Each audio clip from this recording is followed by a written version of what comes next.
The Chief Executive Officer of the Independent Power Producers, Eliklim Kwabla Apetogbo, has indicated that the IPPs will execute its threat of shutting down their plant only if promises made to them by the government are not fulfilled. He told media it is not about the threat to shut down, but about their ability to keep the plant running. Operating a power plant, he said, always requires a lot of money to keep the systems working. Therefore, if they lack the resources, it is practically impossible to keep the system on. The Electricity Company of Ghana has settled debts to all IPPs for the months of June and July after earlier concerns expressed by the power generation companies. Mr. Petogbo has confirmed that the IPPs had received payments for August and had been assured by the ECG of consistent payments going forward. He said the ECG has given assurance that henceforth all current invoices will be settled substantially. That is to prevent future accumulations. Meanwhile, he stressed that the IPPs were still opposed to the idea of debt restructuring. What they are open to is a payment plan.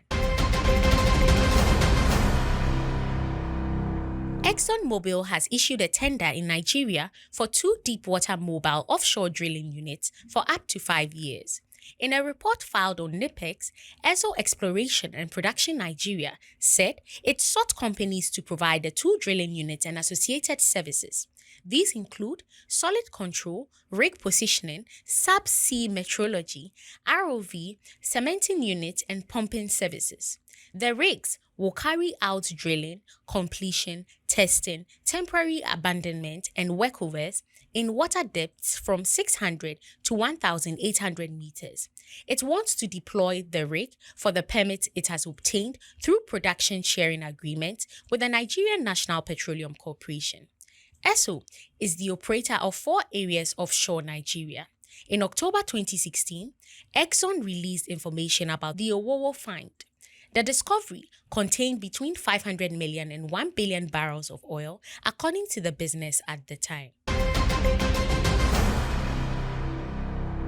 On Thursday, Russian President Vladimir Putin told the BRICS summit in South Africa that Moscow wishes to strengthen ties with African countries and will remain a reliable partner for food and petroleum supply. Putin stated in a video link address that Russia is interested in building multifaceted ties with Africa, which has been roiled by fuel and food price increases caused by the Ukraine crisis. Following Russia's withdrawal from the Black Sea grain deal in July, grain prices skyrocketed, wreaking havoc on several African countries. Russia and Ukraine are major grain exporters in the globe. Putin also stated that Russia has more than 30 energy projects in African countries and that the Russian fuel supply will assist African governments in controlling price increases. Over the last 2 years, Russian crude oil, petroleum products, and liquefied natural gas exports to Africa have increased by 2.6 times, he stated. Given projected future population and energy demand growth, Putin noted that the global transition to a greener, low-carbon economy would have to be gradual, balanced, and carefully calibrated. Russia is eager to expand the BRICS group, which presently consists of Brazil, Russia, India, China, and South Africa, into a more powerful bloc capable of challenging Western dominance of the global economy. Visit energyghana.com or energyghana.com for more on these stories. Energy Brief is proudly brought to you by Airport View Hotel. Energy Ghana TV. Local in focus, global in perspective.